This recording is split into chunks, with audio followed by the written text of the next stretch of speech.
Currensy can't do shit with Freddie. And going to the Benny thing, there's rumors of they haven't squashed shit. That doesn't surprise me at all. Benny ain't doing shit with Freddie Gibbs, bro. And I want those brothers to squash their beef. I'm just saying, if we're going that bar for bar, lyrically, Freddie is smoking everything right now. Like, he's my favorite rapper right now. It took a minute, but Mad Max was the turnout of my lifestyle. Smoking green, blowing white clouds to build the blue skies. Conversating with the gods by my wildflower to let them know that it's the God's hour. This love's the never-ending saga. Gods by my wildflower to let them know that it's the God's hour. This love's the never-ending saga. Gods by my wildflower to let them know that it's the God's hour. This love's the never-ending saga. Gods by my wildflower to let them know that it's the God's hour. This love's the never-ending saga. Walk through the sands of times like Gara. On the other side of that gad is karma. You wet Prada, the devil like inside your box now. While the angels fly over my headstone.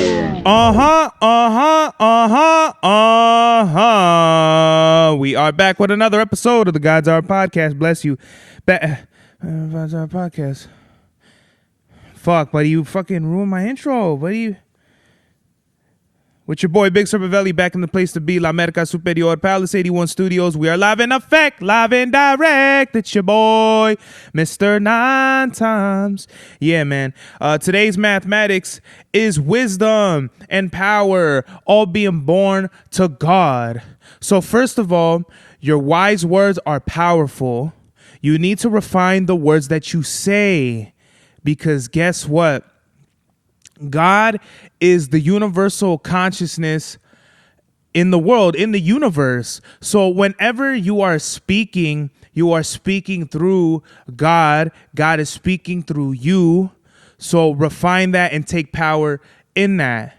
Peace. Today's drip check, since yesterday was August 24th, 8/24, I'm wearing the Forever White Kobe, I don't think they're Protro, but the Kobe Forever White Air Forces. They have the logo on the side, the 8 is on the left heel, and then you have the it says Forever, and then on the right foot it has the 24 and the Mamba on the, I don't know what you call this, the lace thing shit. And then they have this. The only thing difference is that, and then the leather, the synthetic leather is different. It feels a lot softer. Like, it feels real smooth and real nice. And then obviously the snake print, which is awesome as fuck to me, because it kind of reminds me of like a chameleon or some shit, like real reptile. It's blending in with the white, it doesn't stand out. It's very subtle. You have to really look, like, especially like in the dark, you're not going to be able to see shit. But when you see it in the light, you're going to be like, oh shit, like, these aren't regular Air Forces. These are the Kobe Forever Whites. They come with, I think, 1 or 2 stickers, and then the box has it's a regular Air Force box, but instead of it saying Air Force on the top, it says it doesn't say anything. It has the Kobe symbol. So 541 jeans, Grave Robber Imperial, the old big fucking shirts. And then 1990 hat. I want to shout out Migzilla. I actually bought this hat. He didn't give this to me. I actually support the homies out there. Shout out to all the homies out there that actually support. And real quick, deviating from that, I want to shout out Eastside G's, bro. Eastside G's. I got acquainted with him through Chava Styles. They got real cool years and years ago. And Eastside G's, he supports real heavy, just the podcast, the Imperial brand, you know what I mean? He bought almost all of my albums on Bandcamp. He bought 9.99 with NC. He bought the Jay Levison album, The Sage and the Sorcerer. and he either bought La Merca Superior or Solo 5 Singles to the Dark Side. There's one he didn't buy, but like that's cool. He don't have to buy every one of my albums out there, but I just want to say shout out to Eastside G's. Like that's, I see shit like that. You know, when there's a difference between when homies are like, oh yeah, like, you know, I'm gonna support the album when it drops, and then there's an actual thing where you actually come out the pocket and you support like that. Actions versus words, you know what I mean? And that goes for me too. I don't really go out of my way to support homies like that, just because like I set the bar so high for not only myself but like just everything else. So I just have like a real competitive edge and a real just a high bar, you know. So I feel like if you do see me support you like out of pocket or really tough like that, that's how you know like I really rock with you, because I don't really do that shit with too many people. And but anyway, I just want to say shout out to Eastside G's. That's the real homie right there. And yeah, so going back to with Migs with the hat, man, this is tough as fuck. This is his 1990 brand. I got he shot me some beats and stuff. So he just shot me. So are you okay? What the fuck you doing? Don't be a peeping Tom, bro. Hey man, not everybody wants to fucking see you peeping out there, right? Especially not when I'm trying to fucking give flowers to the homie Migs, right? You better apologize right now. Fucking right. So yeah, Migs bought me some. He shot me some beats. I already rapped over one of them, but I'm trying to kill all of them. But right now, I've just been super busy. I just started my vacation today. It's not gonna feel like a vacation. It's gonna feel like work. But in any case, he has the cactus logo.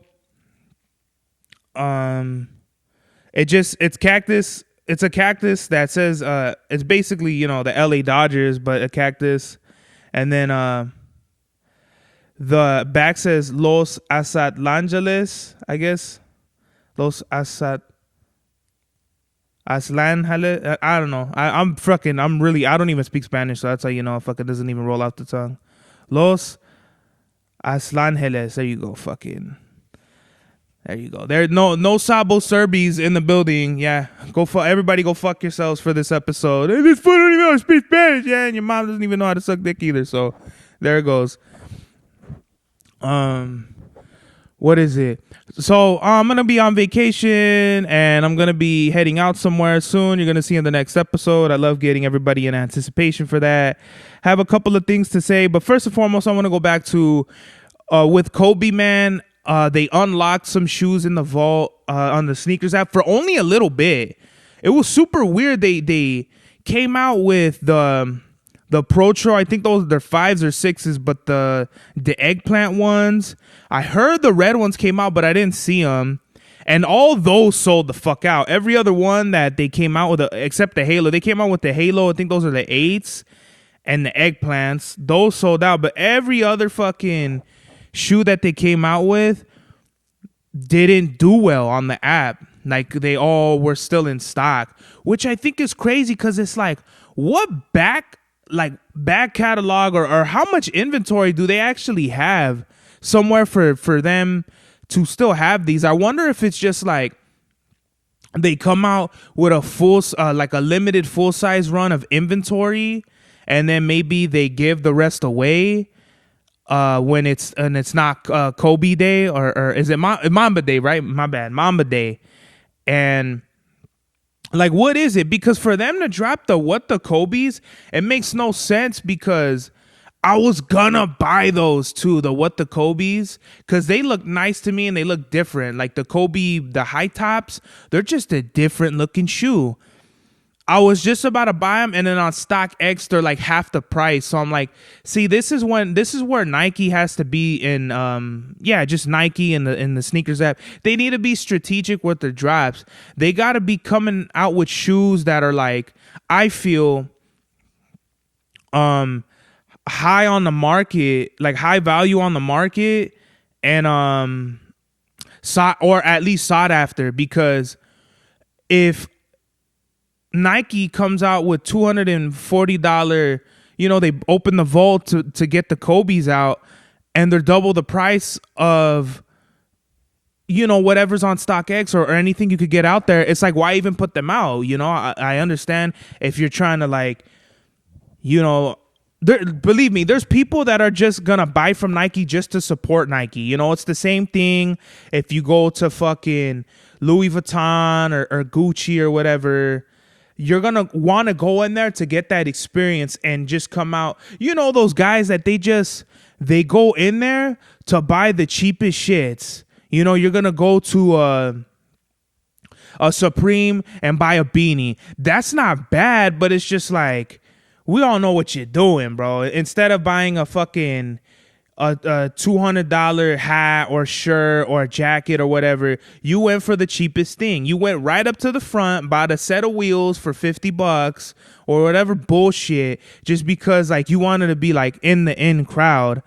I think that's what Nike does, but I just feel like they keep releasing dud after dud after dud. And maybe this is just them putting this on their calendar. So maybe let's just say Nike's ahead one year and they're just like, fuck it. We'll just come out with these runs of shoes. And if they don't sell, they don't sell. Fuck it. And we just going to keep it moving. I like that mentality. But if they're going like, let's say quarter by quarter at the least, they gotta plan ahead. Like, so many just in the fucking, just from July, like June, July, August, like all the 3s, all the 4s, all the Jordan 1s, 3s and 4s have all been duds. There has not been a single one that did really well. The undefeated 4s do not count because those are fucking like grails. Even the most sought after shoes, the Aqua 8s, they took a shit. The shoes that people have been wanting back, the shattered backboards, they took a shit. Whatever, they try new things with the thing where they scratch off into different colors like a rainbow fish. Those took a shit. So I feel like, and I ain't no shoe expert by the way, I'm just saying like they gotta the French blue fucking 12s. It was close to Mamba Day, so they were like, okay, like let's put out a shoe that the people are familiar with, that Kobe played with to gain some sort of traction for the 12s. They're not gonna, they already came out with the flu game, and those are the most highly like sought after 12s out of all them shits. Then maybe like what are the black and white ones? I don't know if those are called the Concords, but it's like only two pairs of Jordans that everyone goes after. The black and white ones and then the black and red ones. The French blue ones, everyone can kiss a Frenchman's fucking asshole or whatever, paws, with those shoes. They don't care about them. So I don't know. I don't know what it is, but in any case, as far as shoes, I've really been like grounding myself. I've literally been like having like the shoes like right in front of me and like deleting the order, the page and all that shit, just so I don't spend my money, because I want the most amount of money the most amount of money I could have going on vacation. I don't want to spend no bullshit, even though I already have like a good guardito to go and spend money, but that's not the point. Like my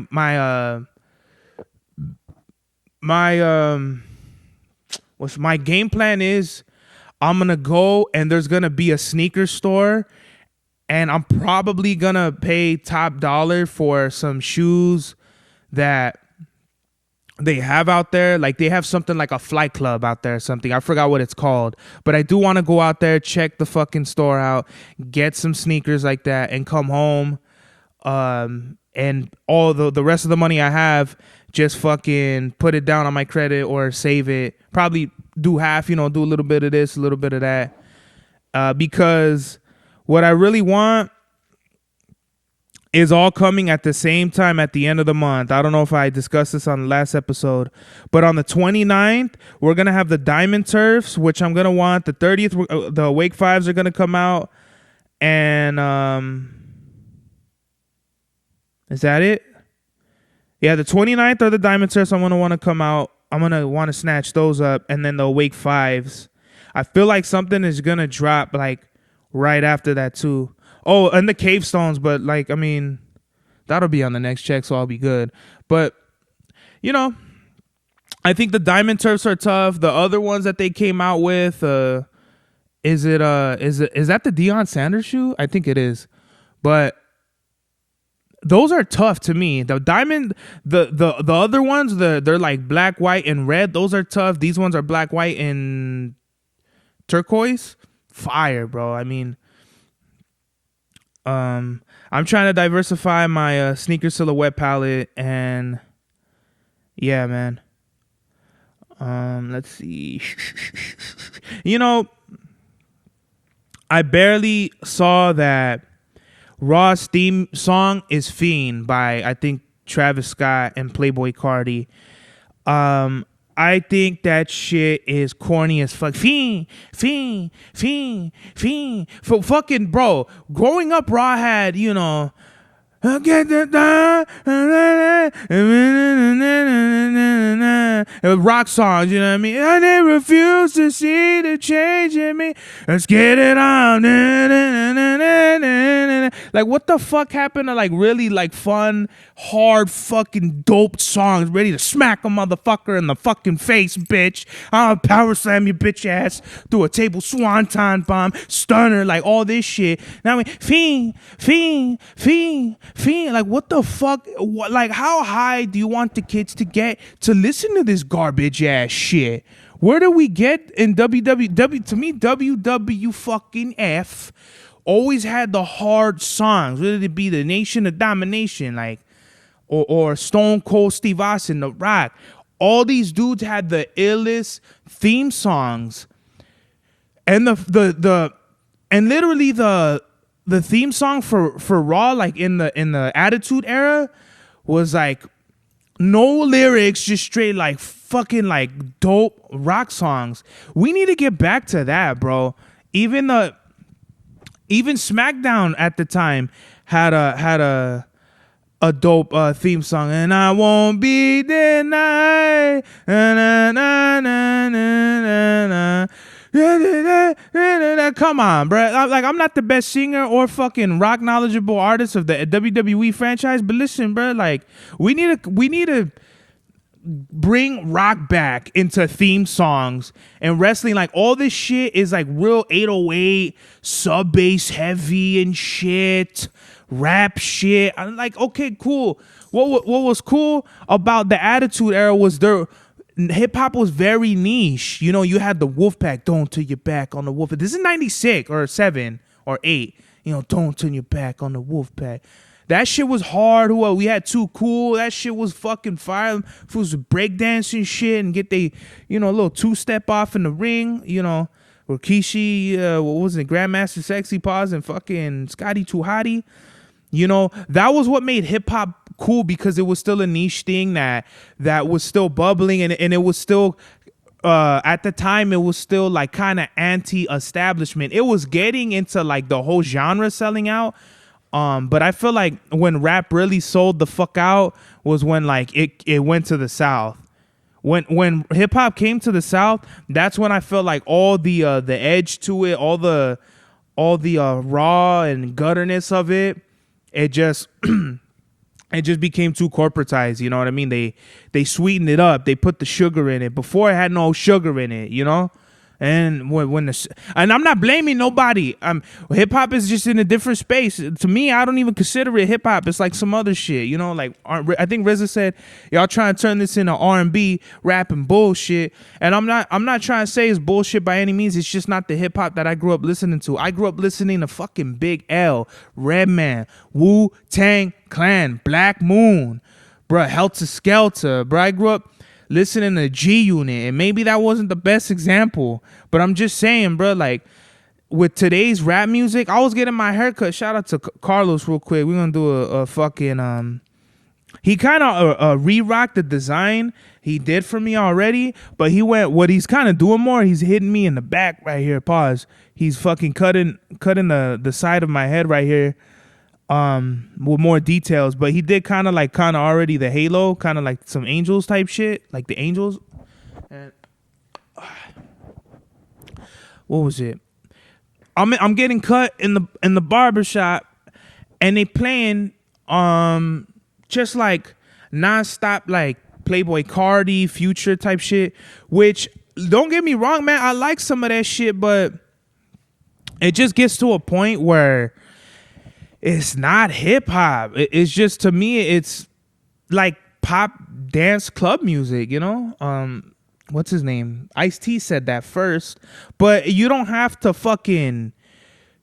look too hard to realize that hip hop is just in a different space. That's why, to me, the album I'm bumping stupid right now is that Alfredo 2, Freddie Gibbs and Alchemist, hard as fuck.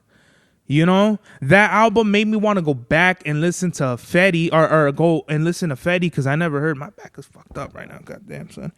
That album is fucking heavy. It's tough as fuck. Alfredo 2. Then I listen to Freddie. I love that album too, except Currensy, bro. Currensy has to be one of the most boring rappers of all fucking time, bro. And the first track is the hardest shit he's ever spit in his career, and it's still a fucking snoozer. You get me? Even he just sounds like he's fighting somebody while he's sleepwalking. You know what I mean?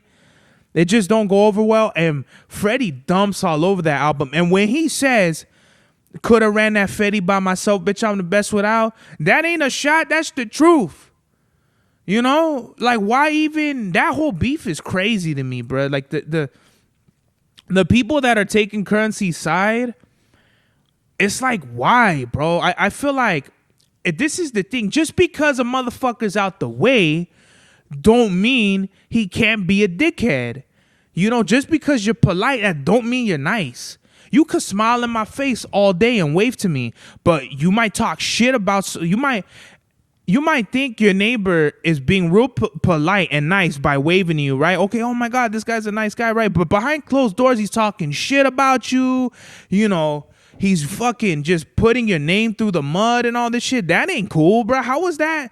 How was that being polite? Like that's a whole facade. I'm not saying whole Currency's whole persona is a facade. I'm just saying his public perception is he's this fucking weed smoking. He's just a chill fly guy, man, that smokes weed. He doesn't get in beef with nobody. Yeah, you know why? Because he could fucking care less. But guess what? That's a double-edged sword, because when you could care less, then you start doing like fuck shit that it doesn't really come out until now. And I feel like Freddie is the heel or the anti-hero of rap music right now, because he does corny shit. You know, he's kind of been like his public persona has been like shitted on many times, and I get it. Freddie don't got the greatest persona out there. But check this out. If we're just talking strictly rap music, Currency can't do shit with Freddie. And going to the Benny thing, there's rumors of they haven't squashed shit. That doesn't surprise me at all. Benny ain't doing shit with Freddie Gibbs, bro. And I want those brothers to squash their beef. I'm just saying, if we're going that bar for bar, lyrically, Freddie is smoking everything right now. Like, he's my favorite rapper right now. It took a minute, but Freddie, to me right now, he's the best rapper right now. And he's bringing the essence back with just the hard-hitting boom bap. Yeah, it's a little slower. I wish, he would kind of rap on faster shit. But I feel like we haven't got a feeling like this in hip-hop since Pinata, because everyone is posting the music. Where I see a lot of 1995, which is cool, but that's the first song, guy. No one's really posting Mar-a-Lago. I post Mar-a-Lago. Everybody posting Mar-a-Lago now. You know what I mean? I think, 1995, and that's really the only song people are rocking with. I'm like, are y'all really listening to this album? Because he's fucking spitting, bro. Ensalada's another one. My favorite songs, and this ain't an album review, I'll just real quick, just to give you a rundown. Empanadas, Skinny Suge 2, Mar-a-Lago. 95's cool. What else? Lemon Pepper Steppers is hard. I think that's NC's favorite song on that album. And off the top of my head, like, yeah, bro. Feeling is hard. What's the one with JID? He went dumb off that shit too. He made Larry June's verse sound like fucking he should never have been on that shit. But we're getting too much of an in an album review. So my point is, today's rap music is in such a fucking weird space. Like right now, rap is in fucking limbo, you know? As far as like popular rap, you know, shit is like weird when we have Kendrick kind of like going with the poppy, like banger West Coast kind of like throwback, but not really throwback. Like just West Coast, like he brought that bounce back, you know, to where I felt like we haven't really seen no shit like this since YG's Still Brazy. You know what I mean? Kendrick brought that feeling back, and then Tyler the Creator kind of like, you know, he kind of like continued with it, and you know, shit is fucked up when we got to go back to our roots, but that's what it's gonna have to be. Like this shit goes so far out that we got to go back to the essence of this shit. You know what I mean? And I feel like I'm doing my own thing regardless. I don't want to be in the conversation with any of these guys respectfully, because what I feel like I do is just so different. You know, I feel like what made that Freddie album so unique was that I felt like, you know what, I want to save this for an album break, album review, but just to kind of like, just so I don't lose my note on that shit. It felt like he had really something to say, and he was going through some shit, and maybe in a week he like got it done. You know what I mean? It sounded like this is the most focused and the most sharp I've ever seen Freddie. The most some of the most vulnerable shit. I think he was more vulnerable on Pinata, but honestly, bro, Alfredo 2 is what's getting me inspired right now. So he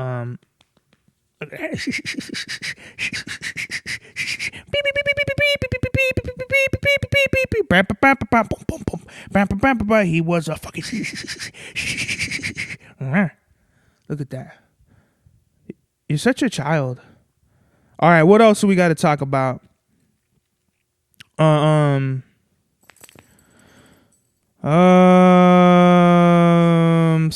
So Naomi, talking about WWE, Naomi announces that she's pregnant. She went out like a heel. She ain't giving her, because she's the world heavyweight champion. And I felt like we barely got to see Naomi cooking.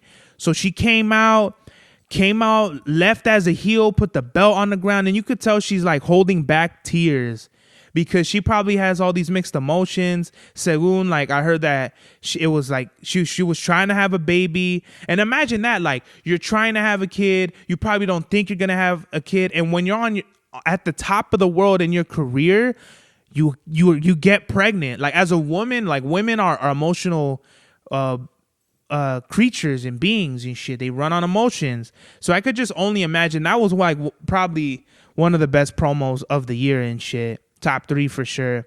Just like the rawness, you know, she was in character pretty much the whole time, like 99% of the time. But I love it, man. Earl Sweatshirt announced that his girl was pregnant too. So, you know, everyone knows that I don't really like Earl Sweatshirt's music anymore. I think it's boring now. But, you know, I just want to say congratulations to Naomi, Jimmy Uso, Earl Sweatshirt, and his girlfriend. I hope I have nothing but peace and positive vibes, and a healthy born day for the babies out there, and all the babies out there, for sure. You know, the babies are the futures. The babies have the babies that have, you know, that build the world. Are you okay, man? What the fuck? So yeah. What else? I feel like I have like way more shit to fucking say, but I'm like kind of skipping through these fucking things and a boy. Oh, you know what? Let's go with Singular's top 10 graph writers. This shit is hilarious. The 10 most famous graffiti artists. And let's start with let's go from the bottom, right? 10, we have Retina, which is like crazy as fuck that he's number 10. This motherfucker literally has covered buildings. You know what I mean?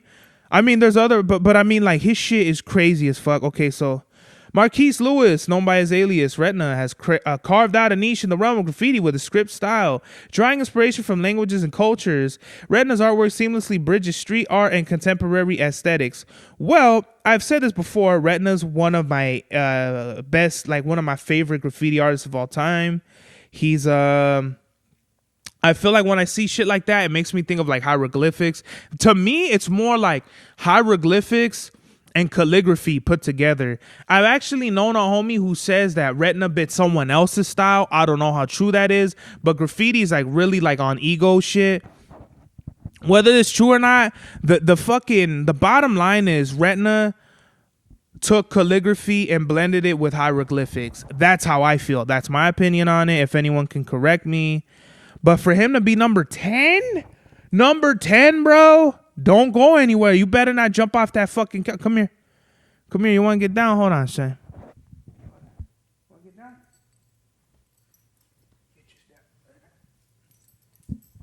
That's funny. Usually he wants to get on the couch. He never really wants to get off the couch. That's funny. For him to be number 10 is a fucking disgrace, bruh. Redden's one of my favorite graffiti artists. I'll say, okay, let me give you my 5. All right, later. Then we have Blade. Who the fuck is that? Also known as, is recognized as one of history's graffiti artists with a portfolio that includes over 5,000 painted trains. He remains deeply connected to the subway movement of the 70s. I've never heard of this dude. And not for nothing, but I don't like this shit that they have, this picture that they have. Blade 1977. Yeah, here's the thing. You're going to have a super New York bias, so I understand that if you're like, this seems like a writer from New York, whoever wrote this article, but fucking Picasso is more of a fucking famous graffiti writer than this fool. Let's see. And no offense, but I just never heard of this fool. Number 8 is Oz Gemios. Brazilian street art duo. Consists of Octavio and Gustavo. Their imaginative and vibrant artworks often feature characters with personalities offering a storytelling approach. Okay, well, this is like mural. So this is a street art. This is more like street art and not graffiti. You know what I mean? This is kind of wild. But that's not graffiti to me. So you got to throw that out. Futura 2000 also left a mark on graffiti. This is number 7 during the 1970s and 80s with his futuristic style. His innovative approach to lettering and form established him as a visionary artist who greatly influenced the movement. I don't know how true that is. I definitely put him last. I've never heard of this fool. And I've heard of a lot of great graffiti writers. And maybe I am biased because all the graffiti writers I'm about to name are all from like either the West Coast or LA. Then we have Lady Pink at number 6, who played a role in breaking gender barriers during the early years of the graffiti movement. As one of the female graffiti artists at the time, her vibrant and expressive works have left a lasting impact on the street art scene. This is cool. I just don't know enough about it. I like this a lot. This kind of reminds me of like a futuristic wild style piece. I don't know too much about this artist, but I could tell you this is number 6 though. I don't know about that one. I definitely put it at number 9. Then we have Dondi at number 5. Okay, finally somebody who like knows their shit, right? And this is totally New York bias, by the way. Dondi was known as a figure in the graffiti scene during the 70s, 80s, and 80s. His tag Dondi became synonymous with his style and innovation as played a role in shaping subway graffiti. And this is what I like too.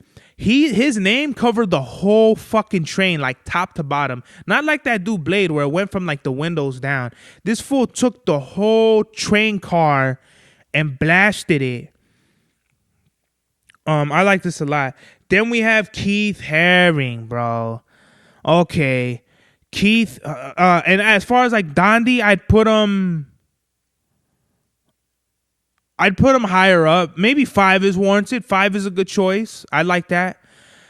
Fourth is Keith Haring, who's an artist who seemingly blends street and gallery art. His vibrant characters and bold lines convey messages of love, unity, and activism, which have made him a beloved figure in both the art world and the LGBTQ community. Okay, not for nothing, but that didn't really mean shit, bruh. Like, what is that even like?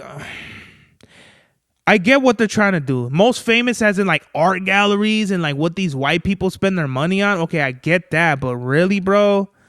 Like this fool, like this isn't even like street art. This is more so this is just like, I don't even know what to call it because there's so many like subdivisions of like artistic styles. This is not graffiti though.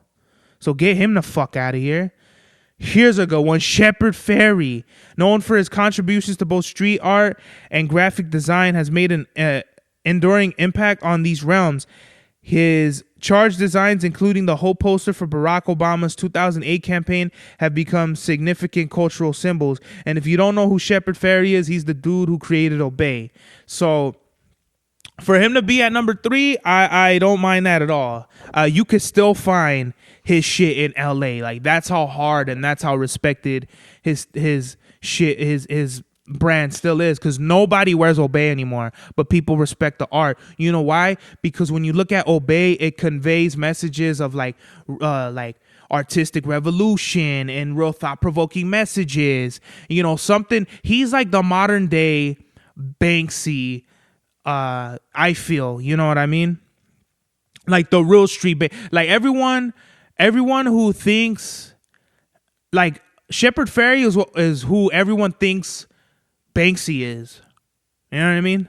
Like I have that much respect for him because fools weren't wearing his shit out of like, oh, this is a cool like shirt. Like people were wearing his shit like, damn, that's hard. Like that's real dope. The essence, the cultural blood of the culture. It's graffiti at its essence. The Shepard Fairey, that's Obey. That's literally like our people, the brand of the people. You know what I mean? Number 2, we have Jean-Michel Basquiat, a street artist in New York City who went beyond the boundaries of the graffiti scene. His unique blend of street art and neo-expressionism challenge forms. Okay, I get that this is abstract art, but it's not graffiti. Even Shepard Fairey, his shit, it's not graffiti either. That's street art. So if we're talking about graffiti artists, Lady Pink and Dondi are the only, and Retna were the only 3 out of already so far the 9 that we've named. Basquiat, he went under Samo, and he would write little messages and shit like that. It was cool, but Basquiat is not known as a graffiti artist. He's known as an abstract artist, and for that we have to take him off of the fucking list. And then number 1, can you fucking guess it? Can you fucking guess who it is, ladies and gentlemen? It's Banksy. Banksy, the street artist surrounded by intrigue, has brought about a revolution in the art world through his charged and socially significant creations. Working incognito, Banksy's graffiti often challenges conventions by making statements on topics ranging from politics to consumerism. Okay, that's great, but same thing with Shepard Fairey. It's not graffiti. You know, he went heads up with King Robo or whatever out there in the UK. That was like one of the illest like street art wars, because that's graffiti meets like fucking stencil art. That's all Banksy is. He's a stencil artist, and he just has like social political commentary, which is great. Like the 2 things can be dope, but we can't put Banksy in the fucking graffiti. If you're number 1, if you're top 5 graffiti writers, you got Banksy in them, I don't want to talk to you anymore, because you obviously don't know what the fuck you're talking about. You know what I mean? And this is no hate for any artists or any street artists out there. That's great, but that's not what graffiti is, bro. Graffiti is you get a paint can, you sneak out, you write your name on the wall, and you tell everybody, go fuck yourself. You could suck my dick. This is who the fuck I am. Fuck you. That's graffiti at its core. When you want to write little messages of love is hope and hope is fucking, rainbows, all this bullshit, it's like, okay, that's great, bro, but don't confuse that with this shit, bro. Please don't. It's not the same. King Robo was actually out there doing shit, crushing in spots that you would be like, how the fuck did he do that? You know what I mean? And when he went heads up with Banksy, that's when we saw like what we thought was the street art, but really it's just popular stencil art versus the real raw graffiti. Rest in peace to Robo. By the way, he passed away, I think a long time ago already. But that's where I feel like Banksy got a lot of his credibility from. He needed the graffiti world to fucking basically like go at him for him to have validity in his art. It gave him that edge. Oh shit, like he actually went heads up against like one of the illest fucking graffiti writers out there in the UK. Me personally, my top 5, I would say Saber, MSK. I don't know if Ty is MSK, Revoke,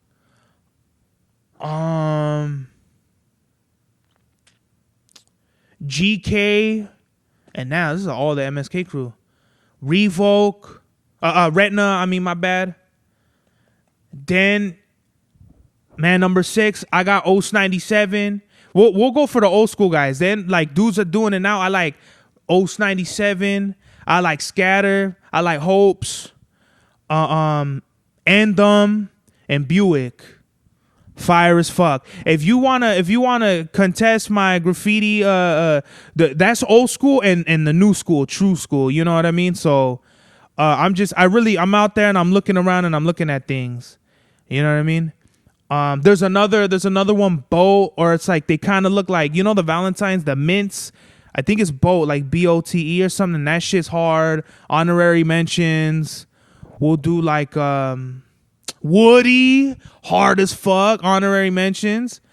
Yeah, man, who's up right now? And we're not talking about crews, we're talking about people. Who else do I see a lot? Cinco.